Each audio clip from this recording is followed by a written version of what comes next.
السلام علیکم ورحمۃ اللہ وبرکاتہ۔ الحمد للہ نحمده ونستعینه ونستغفره ونؤمن به ونتوکل علیہ ونعوذ باللہ من شرور انفسنا ومن سیئات اعمالنا من يهده الله فلا مضل له ومن يضلل فلا هادي له ونشهد أن لا إله إلا الله وحده لا شريك له ونشهد أن سيدنا ونبينا ومولانا محمدا صلى الله عليه وسلم أعوذ بالله من الشيطان الرجيم بسم الله الرحمن الرحيم وعباد الرحمن الذين يمشون على الأرض هونا قال النبي صلى الله عليه وسلم من تواضع لله رفعه الله أو كما قال عليه الصلاة والسلام۔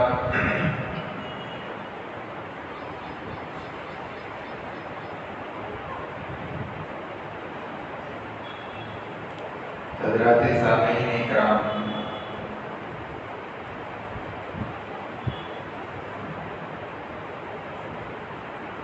گزشتہ جمعہ میں نے آپ حضرات کے سامنے یہ بات عرض کی تھی کہ انسان کے اندر جن اسباب سے تکبر پیدا ہوتا ہے وہ 5 چیزیں ہیں، جس میں سے 2 کا تذکرہ میں نے آپ کے سامنے کر دیا تھا۔ ایک تو نسب کی بنیاد پر تکبر کرنا، اور دوسرا حسن و جمال اور خوبصورتی کی بنیاد پر تکبر کرنا۔ حسن و جمال کی بنیاد پر تکبر کا جو علاج ہے اس کو ذکر کرتے ہوئے میں نے آپ کے سامنے یہ بات عرض کی تھی کہ انسان نجاستوں سے پر ہے، اس کے بدن کے اندر ساری کی ساری نجاستیں ہیں، جیسے کہ اس کے پیٹ کے اندر گندگی، اس کے مثانے میں پیشاب، منہ کے اندر تھوک اور ناک کے اندر رین، اسی طریقے سے رگوں کے اندر خون، اور دن میں 1-2 مرتبہ ضرورت سے فارغ ہونے کے بعد اس گندگی کو اپنے ہاتھ سے صاف کرتا ہے، اور 1-2 مرتبہ اس گندگی کو اپنے پیٹ سے نکالتا ہے۔ اسی طریقے سے اگر 2 دن میں 1 مرتبہ اگر صفائی کا اور غسل کا اہتمام نہ کرے تو اس کے اندر جانوروں جیسی وہ پیدا ہو سکتی ہے، اس لیے کہ جانور صفائی کا اہتمام نہیں کرتے تو ایک قسم کی بو ان کے جسم کے اندر پیدا ہو جاتی ہے۔ انسان بھی اگر اس طرح صفائی کا اہتمام کرنا چھوڑ دے تو اس کے اندر بھی ویسی بو پیدا ہو سکتی ہے۔ یہ تو انسان کی درمیانی زندگی کا حال ہے۔ اس کی ابتدائی زندگی یہ ہے کہ وہ ایک ناپاک قطرہ تھا، اس کے باپ کی پیٹ کے اندر تھا، پھر اس کی شرمگاہ سے ہوتے ہوئے اپنی ماں کے رحم مادر کے اندر اللہ تعالیٰ نے اس کو پہنچایا، وہاں پر حیض کا خون اس کی غذا بنتا رہا، اس کے ذریعے سے اللہ تعالیٰ نے اس کی تخلیق کی، اس کو وہاں پر بنایا۔ جب وہ بن گیا اور دنیا میں آنے کے قابل ہو گیا تو پھر اپنی ماں کی شرمگاہ سے ہو کر کے اس دنیا کے اندر آیا۔ حضرت انس رضی اللہ تعالیٰ عنہ فرماتے ہیں، ابو بکر رضی اللہ تعالیٰ عنہ جب ہم کو خطاب کرتے تھے اور خطاب میں ایسی باتیں فرماتے تھے کہ جس سے خود ہم کو اپنی ذات سے نفرت ہونے لگتی تھی۔ حضرت ابو بکر رضی اللہ تعالیٰ عنہ اپنے بعد میں یہ فرماتے تھے کہ سن لو، تم لوگ 2 شرمگاہوں سے گزر کر کے اس دنیا کے اندر آئے۔ یہ تو اس کی ابتدائی حالت ہے، اور جب انتہائی حالت یہ ہے کہ جب مر جائے گا اور لوگ اس کو غسل دے کر کے قبر کے اندر ڈال دیں گے تو پھر اس کا بدن سڑ جائے گا، اس کا گوشت ہڈیوں سے علیحدہ ہو جائے گا، اس کی آنکھیں نکل پڑیں گی، اس کے دانت جھڑ جائیں گے، ہڈیاں ایک دوسرے سے علیحدہ ہو جائیں گی، اور اس کا سر اس کے جسم سے علیحدہ ہو جائے گا۔ اسی طریقے سے اس کا سارا بدن کیڑوں اور مکوڑوں کی غذا بن جائے گا۔ یہ اس کا انجام ہے۔ جب ابتدا بھی نجاست ہے، درمیانی بھی نجاست ہے، اور آخری کی گندگی ہے، تو میرے دوستو جب تینوں مراحل کے اندر گندگی اور ناپاکی ہی ہے تو پھر وہ کون سی خوبصورتی کی بنیاد پر تکبر کر رہا ہے؟ چوتھا سبب، تیسرا سبب جو تھا وہ قوت اور طاقت کی بنیاد پر تکبر کرنا ہے۔ اب طاقت اور قوت یہ 2 طرح کی ہے۔ ایک تو یہ کہ کہ آدمی جسم کے اعتبار سے طاقتور تندرست ہے، وہ اپنی طاقت کی بنیاد پر جو کمزور آدمی ہے اس پر تکبر کر سکتا ہے، یا تو دنیاوی اعتبار سے اس کو طاقت حاصل ہے، کوئی بڑا عہدہ حاصل ہے، سیاسی آدمی ہے، اسی طریقے سے کوئی بڑے پوسٹ کا آدمی ہے، تو وہ اپنے رتبے کے گھمنڈ کے اندر اپنے سے چھوٹے لوگوں پر تکبر کرتا ہے۔ یہ بھی بہت بڑی گناہ کی بات ہے۔ آدمی ان چیزوں پر نظر رکھے، اس کا علاج یہ ہے کہ ان امراض پر اور ان بیماریوں پر آدمی کی نظر ہو جو انسان کو پیش آتی ہے۔ جب آدمی کو اگر ذلیل دیکھنا چاہتے ہو اور کمزور ترین دیکھنا چاہتے ہیں تو اس وقت دیکھنا چاہیے جب اس کو کوئی بیماری لاحق ہو جائے، کسی مرض کے اندر وہ مبتلا ہو جائے، اس وقت آدمی کو دیکھا جائے تو معلوم ہوتا ہے کہ وہ ذلیلوں میں سب سے زیادہ ذلیل ترین ہے، اسی طریقے سے کمزوروں میں سب سے زیادہ کمزور ہے۔ انسان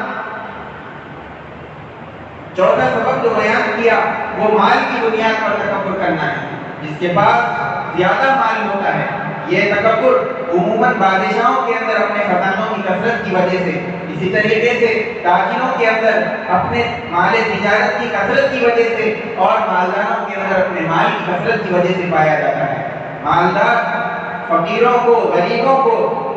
فقیر نگاہوں سے دیکھتے ہیں اور ان کو ذلیل سمجھتے ہیں، اور ان سے یہ کہتے بھی ہیں کہ تیری کیا حیثیت ہے، تیرے پاس کیا چیز ہے، میں تجھ جیسے آدمی کو تو خرید سکتا ہوں اور تجھ سے بہتر آدمی کو اپنا خادم بنا کر کے رکھ سکتا ہوں،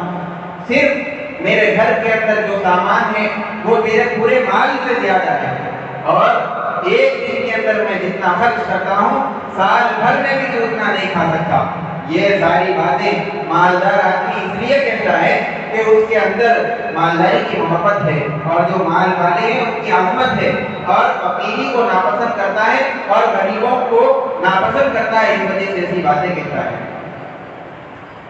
دوسرا سبب جو تھا، پانچواں سبب جو ہے وہ لوگوں کی تعداد کی کثرت پر تکبر کرنا۔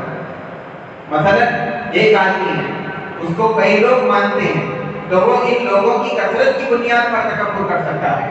اور یہ تکبر بادشاہ کے اندر اپنی فوج کی کثرت کی وجہ سے، اسی طریقے سے کسی استاد کے اندر تلامذہ کی شاگردوں کی کثرت کی وجہ سے، اور مرشد کے اندر اپنے مریدین کی کثرت کی وجہ سے پایا جا سکتا ہے۔ ایک بات، ان دونوں کا علاج ذکر کرنے سے پہلے میں یہ عرض کرنا چاہتا ہوں کہ جو پہلے تین اسباب میں نے ذکر کیے تھے، نسب کی وجہ سے اور خوبصورتی کی وجہ سے اور قوت کی طاقت کی وجہ سے تکبر کرنا، یہ انسان کی ذاتی چیزیں ہیں، انسان کے اندر پائی جانے والی چیزیں ہیں۔ نسب یہ انسان سے تعلق رکھتا ہے، قوت یہ بھی انسان کی جسم کے اندر پائی جانے والی چیز ہے، اسی طریقے سے خوبصورتی یہ انسان کے اندر پائی جاتی ہے۔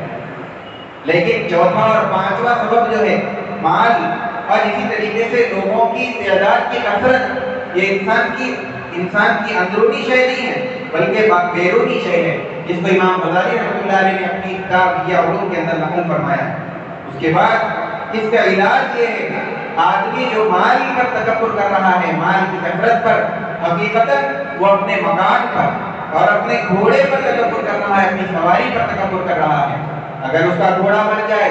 اسی طریقے سے اس کا مکان منہدم ہو جائے، تو پھر وہ جس بنیاد پر تکبر کر رہا تھا وہ تو ختم ہو گئی، لہذا اس کی ساری عزت ختم ہو جائے گی اور وہ ذلیل ہو کر رہ جائے گا۔ اور جس مال کی بنیاد پر تکبر کر رہا ہے، اگر چور اس کو چوری کر لیں گے تو ساری کی ساری عزت ختم ہو جائے گی اور لوگوں کی نگاہوں کے اندر ذلیل بن جائے گا۔ اسی طریقے سے جس مال پر تکبر کر رہا ہے، آج دنیا کے اندر یہود اور نصارہ مالداری کے اندر اس سے کہیں زیادہ آگے ہیں،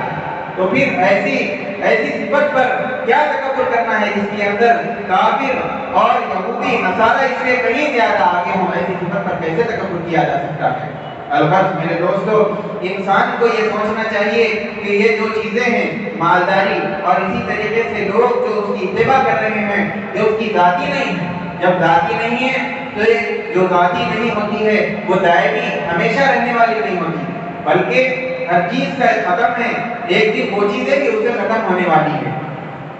انسان جو بس اس کا چوکیدار ہے، اس کا محافظ ہے، حقیقی مالک تو اللہ ہے۔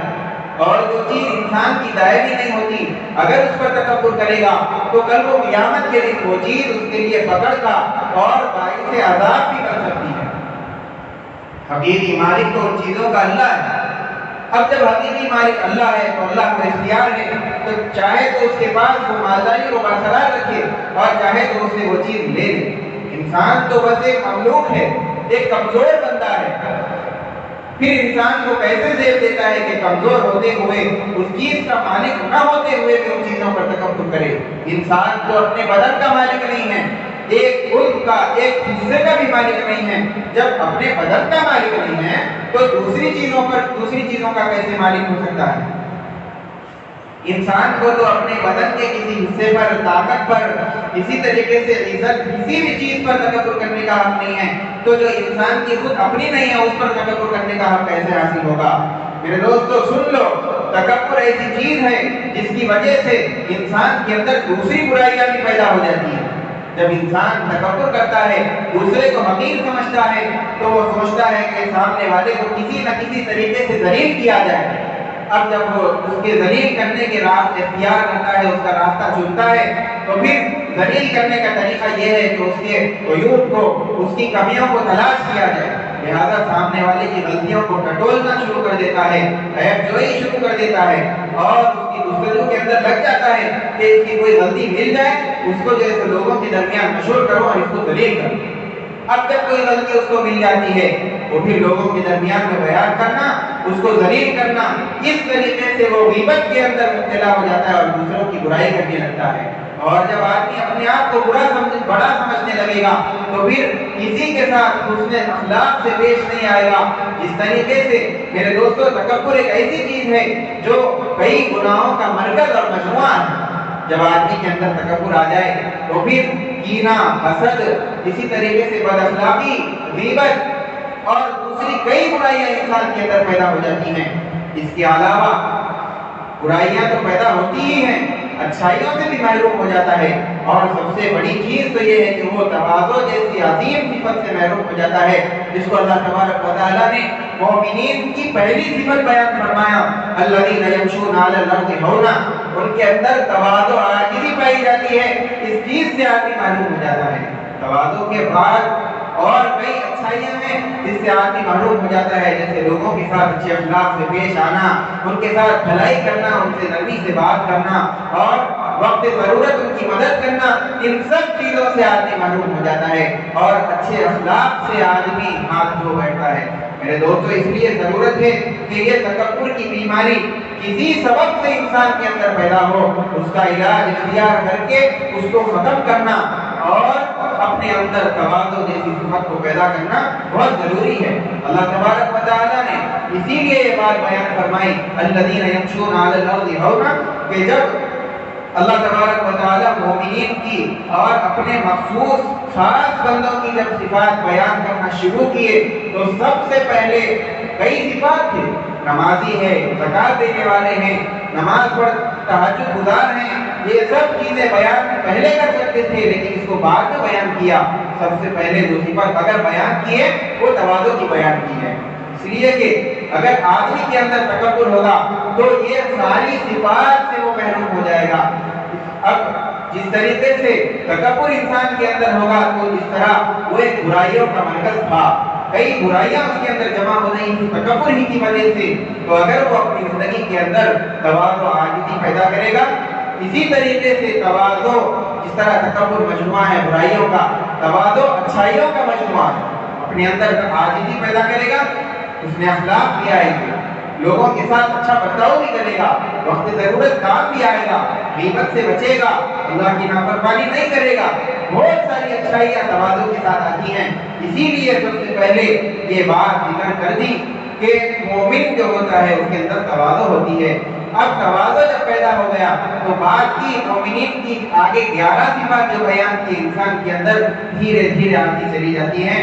الغرض ہم کو تکبر سے کسی نہ کسی طرح بچنا چاہیے، جس راستے سے ہمارے اندر تکبر آ رہا ہے اس کے علاج کو اختیار کرتے ہوئے اس کو اپنے اندر سے ختم کرنا اور تواضع کو اپنے اندر پیدا کرنے کی ضرورت ہے۔ یہ تو پہلی صفت ہو گئی، اور اللہ تبارک و تعالیٰ نے آگے فرمایا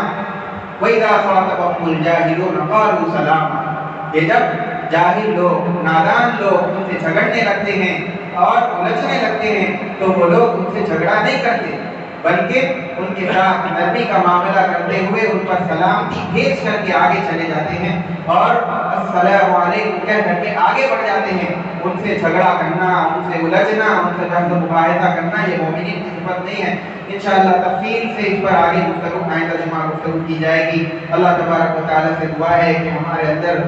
مومنین کی اور اللہ کے محبوب بندوں کی جو صفات ہے ساری کی ساری صفات ہم تمام کے اندر پیدا فرمائے، تکبر سے بچائے، تواضع پیدا فرمائے۔ وآخر دعوانا الحمدللہ رب العالمین۔ جو حضرات سنت نہیں پڑھے سنت پڑھی۔